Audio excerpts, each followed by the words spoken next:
अस्मद्गुरुसमारम्भां यतिशेखरमध्यमां लक्ष्मीवल्लभपर्यन्तां वन्दे गुरुपरम्पराम् ஆழ்வார்கள் வாழி அருளிச் செயல் வாழி தாழ்வாதுமில் குறவர்தாம் வாழி ஏழ்பாறுமைய அவர்களுரைத்தவைகள்தாம் வாழி செய்யமறை தன்னுடனே சேர்ந்து அகலகில்லே நிறையுமென் அலர்மேல் மங்கை உரை மார்பா நிகரில் புகழாய் உலகம் உன்னுடையாய் என்னையாழ்வானே நிகரிலமரர் முனிக்கணங்கள் விரும்பும் திருவேங்கடத்தானே புகழொன்னில்லாவடியேன் உன் அடிக்கீழமர்ந்து புகுந்தேனே அகில புவன ஜன்மஸ்தேம பங்காதிலீலே வினத விவிதபூத புராதரக்ஷைகதீக்ஷே ஸ்ருதிசிரசி விதீப்தே பிரம்மணி ஸ்ரீனிவாசே பவது மம பரஸ்மின் சேமுழி பக்திரூபா. ஸ்ரீ விஷ்ணு சஹஸ்ரநாம ஸ்தோத்திரம் ஸ்ரீமன் மகாபாரதத்திலே மிகச்சிறந்த பகுதியாக பார்க்கப்படுகிறது. பீஷ்மாச்சாரியராலே தர்மபுத்திரருக்கு உபதேசிக்கப்பட்டது. தர்மங்களுக்குள்ளே உயர்ந்த தர்மமாக நீர் எதை நினைத்திருக்கிறீர் என்று யுதிஷ்டிரனான தர்மபுத்திரன் கேட்க, பகவானுடைய திருநாமங்களை சொல்லுவதை தவிர வேறு எது உயர்ந்த தர்மம் என்று சொல்லி, அதற்காக பகவானுடைய திருநாமங்கள் ரிஷிகளாலே தொகுக்கப்பட்டவை, அவற்றை எடுத்து பீஷ்மாச்சாரியர் உபதேசிக்கிறார். அதில் இடம்பெற்றிருக்கின்ற 1000 திருநாமங்களும் பகவானுடைய பல்வேறு கல்யாண குணங்களை விளக்குபவைகளாக அமைந்திருக்கின்றபடியினாலே அவற்றுக்கெல்லாம் அருமையான வியாக்கியானங்களை செய்திருக்கிறார்கள் ஆச்சாரியர்கள். அதிலே இன்றைய தினம் முதலிலே 829வது திருநாமம் சாணூராந்திர நிஷூதனஹா என்கிற திருநாமத்தை பார்க்கிறோம். சாணூராந்திர நிஷூதனஹா என்கிற இந்த திருநாமத்திற்கு ஆதிசங்கர பகவத்பாதர் வியாக்கியானம் பண்ணுகிறார். என்னன்னா, சாணூர நாமானம் அசுரம் நிஷூதித்தவான் இது சாணூராந்திர நிஷூதனஹா என்று அர்த்தம் காட்டுகிறார். சாணூரன் என்கிற பெயரை உடைய அந்திரன் என்னால் அசுரன், அப்படிப்பட்டவனை நிஷூதித்தவான் அழித்தவன் ஆகையினாலே சாணூராந்திர நிஷூதனஹா, சாணூரன் என்கிற அசுரனை அழித்தவர் என்று இப்படியும் சொல்லலாம். கிருஷ்ணாவதாரத்திலே கூட கம்சனாலே ஏவப்பட்டு வந்த 2 மல்லர்கள், அதிலே ஒருத்தனுக்கு முஷ்டிகன் என்று பெயர், இன்னொருத்தனுக்கு சாணூரன் என்று பெயர். அவன் அசுராவேஷம் பொருந்தியவன், அவனை அழித்து விட்டார். அதை சொல்லுவதாகவும் கொள்ளலாம். சாணூரன் என்றே ஒரு அசுரன் இருந்தான், அவனை அழித்தான் என்றும் புராணங்கள் இருக்கிறபடியினாலே அதை சொல்லுகிறதாகவும் கொள்ளலாம். இதே அர்த்தத்தைத்தான் பராசர பட்டரும் காட்டுகிறார். என்ன காட்டுகிறார்? இப்பொழுது கீழே தேவர்களையெல்லாம் காக்கிறான் அஸ்வத்தஹா, தேவர்களுக்கும் அனுப்பிரவேசித்து அவர்களையெல்லாம் ரட்சிக்கிறான் என்று சொன்னார் அல்லவா? எப்படி ரட்சிக்கிறான்? அவர்களுடைய விரோதிகளை அழித்து அவர்களை ரட்சிக்கிறான் என்று அந்த அர்த்தத்தை காட்டுக. தத் விரோதினம், அந்த இந்திரன் முதலானவர்களுடைய விரோதிகளான சாணூர நாமானம் அசுரன் அசுராந்திரம் அசுராந்திர மல்லம் என்று சொல்லுகிறார். அசுர அந்திர மல்ல என்னால் என்ன? அவன் அப்படிப்பட்டவன். அசுராந்திர மல்லன் என்னால் அசுராவேஷம் பொருந்திய ஒரு மல்லன் அவன். அவனை நிஷூதித்தவானிதி சாணூராந்திர நிஷூதனஹா என்று இந்த இடத்திலே ஆதிசங்கர பகவத்பாதர் காட்டினதற்கும் இவர் காட்டுகிற அர்த்தத்திற்கும் அதிகமான வித்தியாசம் ஏதும் இல்லை. ஆனால் இந்த திருநாமத்திற்கு சத்யசந்த தீர்த்தர் வேறு ஒரு பொருளை காட்டுகிறார். இன்னும் ஒரு விஷயத்தை சேர்த்து கொள்ளுகிறார். இங்கே என்ன காட்டுகிறார் என்றால், இது சாணூராந்திர என்று நாம் கொண்டோம் அல்லவா பாடம். அவருடைய பாட்டத்தில் என்ன வந்தது என்னால் சாணூராந்த என்று அந்த ரகாரம் இல்லை, ரேப்பம் இல்லை, அந்த இடத்துல ர என்ற எழுத்து இல்லை. ஆகையினாலே சாணூராந்த நிஷூதனஹா என்று சொல்லுகிறார். அதாவது அந்தஸ்ய இமே அந்தாக துரியோதனாதயா, அதாவது அந்தன் என்னால் கண்ணில்லாதவன், கண்ணில்லாதவன் திருதராஷ்டிரன். அந்த திருதராஷ்டிரனுடைய பிள்ளைகள் அத்தனை பேரும் எப்படிப்பட்டவர்கள் என்றால் அந்தாகா, அந்தனுடைய புத்திரனாகையினாலே அவர்கள் அந்தாகா. சாணூரஸ்ச அந்தாச்ச தானு, சாணூரன் அந்தர்கள் இவர்கள் இருவரையும் அழித்தவன்.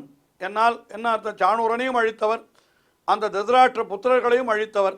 ஆகினாலே இவருக்கு சாணூராந்த நிஷூதனா என்று அப்படி ஒரு பாடம் கொண்டு அந்த அர்த்தத்தை சத்யசந்த தீர்த்தர் காட்டினார். அடுத்தபடியாக 830வது திருநாமம் சஹசிரார்ச்சிஹி என்பது. சஹசிரார்ச்சிஹி என்னால் 1000 கிரணங்களை உடையவன் என்பதுதான் நேரடியான பொருள். அதைத்தான் சொல்லுகிறார் ஆதிசங்கர பகவத்பாதர். சஹசிராணி அனந்தானி அர்ச்சீம்ஷி எஸ்ய சஹசிரார்ச்சிஹி. அதாவது சஹசிராணி அனந்தானி. என்ன சகத்திரம் என்னால் 1000 என்னால் சரியாக எண்ணிக்கையிலே 1000 என்று பொருளா என்றால் அப்படி அல்ல. 1000 என்றால் ஆயிரக்கணக்கான என்பது பொருள். ஆகினாலே அளவற்ற அனந்தானி அர்ச்சீஷி என்ற அனந்தமான எண்ணிக்கையில் அடங்காத அந்த கிரணங்களை உடையவர். ஆகினாலே இவருக்கு சகசிரார்ச்சிஹி என்று பெயர். அதாவது சூரியனை சகசிரார்ச்சி என்று சொல்லுவதுண்டு. ஆயிரக்கணக்கான கிரணங்களை உடையவனாய் இருக்கிறான். ஆகையினாலே அந்த சூரிய பகவானுக்கு அந்தர்யாமியாய் இருப்பவனும் பகவான் நாராயணன். ஆகையினாலே அப்படியும் நாம் அர்த்தம் கொள்ளலாம். இதற்கு இதே அர்த்தத்தை தான் சத்யசந்த தீர்த்தரும் காட்டுகிறார். அவரை என்ன கொள்ளுகிறார்னா சஹசிரம் அர்ச்சீம்ஷி எஸ்ய சஹ சஹசிரார்ச்சிஹி என்று 1000 கிரணங்களை உடையவன் என்று சுருக்கமான அர்த்தத்தையே சத்யசந்த தீர்த்தரும் காட்டிவிட்டார். ஆனால் இப்பொழுது முன் திருநாமங்களோடு தொடர்ச்சியாக அர்த்தம் காட்ட வேண்டும் அல்லவா? ஆகினாலே பராசர பட்டர் என்ன அர்த்தம் காட்டுகிறார் என்னால் பாச்சன சோஷண பிரதாபன பிரகாசன தர்மாணி. சூரியனுக்கு எத்தனை காரியம் இருக்குது பாருங்கள். பாச்சனம் என்னால் என்ன? உலகத்தில் இருக்கக்கூடிய பொருள்களை எல்லாம் சமைத்தல். அதுவும் கூட இந்த சூரியனுடைய ஒரு சக்தியாலே தான் அக்னிக்கு அது வருகிறது. அதனால் பாச்சனம். அதற்கு மேலே சோஷணம் உலர்த்துதல். அதுக்கு மேலே பிரதாபனம் நன்றாக உஷ்ணத்தை செய்தல், அது எரித்தல். அதுக்கு மேலே பிரகாசன நல்ல ஒளியை உண்டு பண்ணுதல். இப்படி ஓரொரு கிரணத்திற்கு ஓரொரு காரியம் சூரியனுக்கு இருக்கிறதா. அப்படிப்பட்ட தர்மாணி அத்தியக்ஷேண உபகாராணி. இப்படிப்பட்ட உபகாரங்களை செய்வதற்காக சஹசிரார்ச்சிஹி சஹர்ச்சார்ச்சிஹி அனேன சூரியே நிஷிக்தானி இதி சஹசிரார்ச்சிஹி. இவற்றையெல்லாம் செய்வதற்காக அநேகம் கிரணங்களை சூரியனிடத்திலே வைத்தவரே இவர்தான் என்கிறபடியினாலே இவருக்கு சஹசிரார்ச்சிஹி. சூரியனுக்கு 1000 கிரணங்கள், ஆயிரக்கணக்கான கிரணங்கள் இருக்கின்றன. அந்த கிரணங்களை கொண்டு அவன் பச்சனம் பண்ணுகிறான். அதாவது வஸ்துக்களை எல்லாம் சமைத்தல் என்று அவற்றை உருக்குகிறான். அதற்கு மேலே சோஷணம் உலர்த்துகிறான். அதே போல பிரதாபனம் நன்றாக எரிக்கிறான். பிரகாசனம் நன்றாக ஒளியாலே பிரகாசிக்க செய்கிறான். என்னால் இப்படி பல பல கிரணங்களாலே பல பல காரியங்களை செய்யும்படியாக அவனுக்கு அநேகம் கிரணங்களை இவர் கொடுத்திருக்கிறபடியினாலே இவருக்கு சஹசிரார்ச்சிஹி என்று பெயர் என்று அந்த சூரியன். இதெல்லாம் கீழே எப்படி காட்டினார் என்னால் தான் நேரடியாக செய்யக்கூடிய காரியங்களை கீழ் திருநாமங்களிலே சொல்லிவிட்டார். அதற்கு பிறகு பல திருநாமங்களாலே மற்ற தேவதைகளை கொண்டு தான் செய்யக்கூடிய காரியத்தை இவர் காட்டுகிறார் என்றுதான் பராசர பட்டர் காட்டினார். அப்போ கீழே இந்திரன் முதலானவர்களை காட்டினார். இப்பொழுது சூரியனை காட்டுகிறார். இப்பொழுது அடுத்த திருநாமம் சப்த ஜிஹ்வஹா என்கிற திருநாமம். இதிலே அக்னியை பற்றி சொல்லுவதாக வியாக்கியானத்திலே காட்டியிருக்கிறார்கள். சப்த ஜிஹ்வா அதாவது 7 நாக்குகள் அதை உடையவன் என்பதுதான் சப்த ஜிஹ்வஹா என்பதற்கு பொருள். இங்கே என்ன அர்த்தம் காட்டுகிறார் என்னால் சப்த ஜிஹ்வா அஸ்ய சந்தி இது சப்த ஜிஹ்வஹா அக்னி ரூபி என்று.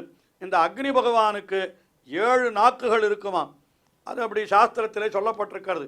நாம் கூட அக்னியிலே நெய்யை சொரிந்தோமானால் அது அப்படி கிளர்ந்து எழுகிற பொழுது பார்த்தால் அது 7 விதமான அந்த வடிவங்களோடு அது மேலே கிளர்ந்து எழும் என்று சொல்லுவார்கள். ஒவ்வொன்றும் ஓரொரு நாக்கு என்று சொல்லுவார்கள். ஆகையினாலே அக்னி பகவானை சப்த ஜிஹ்வா என்று சொல்லுவதுண்டு. அக்னி ரூபமாக இருப்பவனும் ஆறுனா பகவான் தான் என்கிற அர்த்தத்தை இப்படி சப்த ஜிஹ்வா என்று சப்த ஜிஹ்வா அஸ்ய அஸ்தி 7 நாக்குகள் உடையவன் ஆகையினாலே அக்னி ரூபியான பகவான் என்று இதற்கு பொருள் காட்டினார் ஆதிசங்கர பகவத் பாதர். இதற்கு அடுத்தபடியாக பராசர பட்டர் அதே அர்த்தத்தை தான் காட்டுகிறார். ததா அக்னி ஜிஹ்வா தேவாப்பியாயக ஆகுதி கிரகண அவனுக்கும் கூட பல பல காரணங்கள் இருக்கிறது. என்னன்னா தேவர்களுக்கு எடுத்து செல்ல வேணும் அந்த யாகங்களிலே பொழிகின்ற ஆகுதிகள் என்று சொல்லுவார்கள். அதையெல்லாம் ஆகுதி கிரகண வகன அதிகாராக அதை சுமந்து கொண்டு தேவர்களிடத்திலே கொண்டு போய் அவரவர்களுக்கு கொடுக்க வேண்டும். அதுதான் அக்னி தேவனுடைய காரியம்.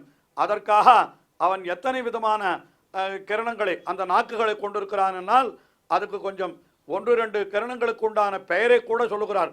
காளி கராளி பிரபுதயா சப்தா அஸ்யேதி சப்த ஜிஹ்வஹா என்று காளி கராளி என்று சொல்லப்பட்ட நாக்குகள் 7 நாக்குகள் இருக்கிறவாம்.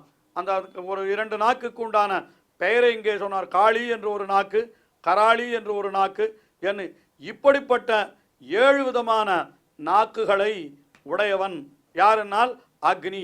அந்த அக்னி ரூபியாக இருப்பவனும் பகவான் தான்.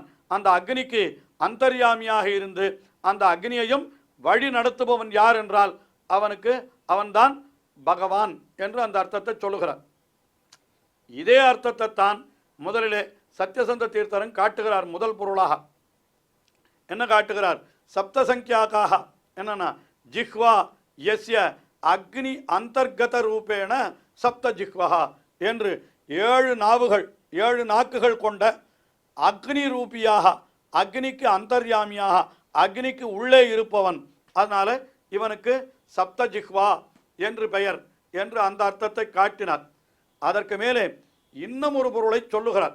அந்த பொருள் நாம் மிகவும் அறிந்திராத பொருளாக கூட இருக்கலாம். என்ன சொல்லுகிறார்னா சப்தபிகி ஜட்டாபிகி சகிதாக சப்த தபஸ்வினஹா என்று, அதாவது ஜடையை உடைய 7 ரிஷிகள். 7 ரிஷிகள் என்னால் சப்த ரிஷிகள் என்று நாம் சொல்லுகிறோம் அல்லவா? அத்திரி பிருகு வசிஷ்ட வாமதேவன்னு இந்த ரிஷிகளெல்லாம் 7 ரிஷிகள் சப்த ரிஷிகள் என்று அப்படி சொல்லுவதுண்டு.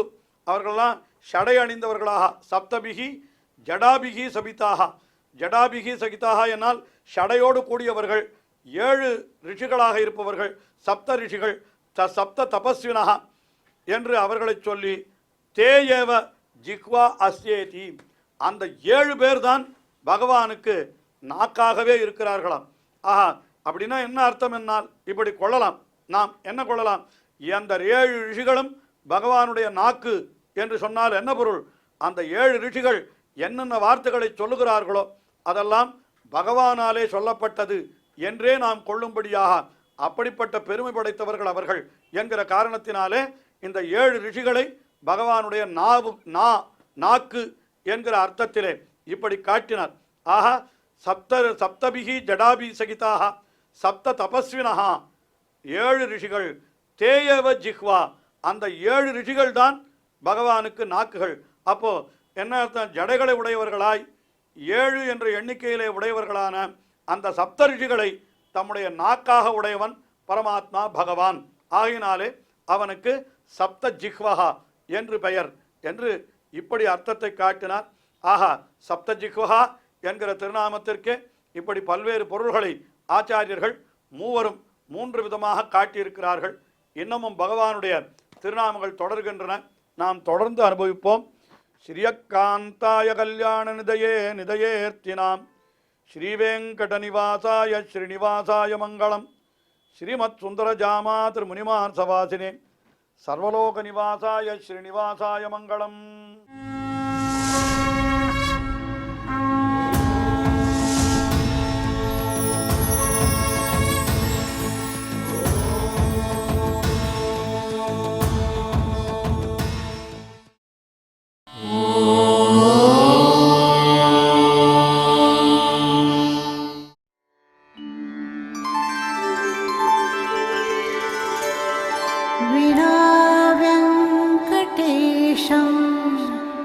ननाथो ननाथः सदा वेङ्कटेशं स्मरामि स्मरामि.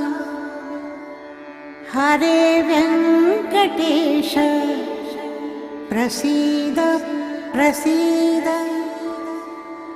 प्रियं वेङ्कटेश प्रयच्छ प्रयच्छ.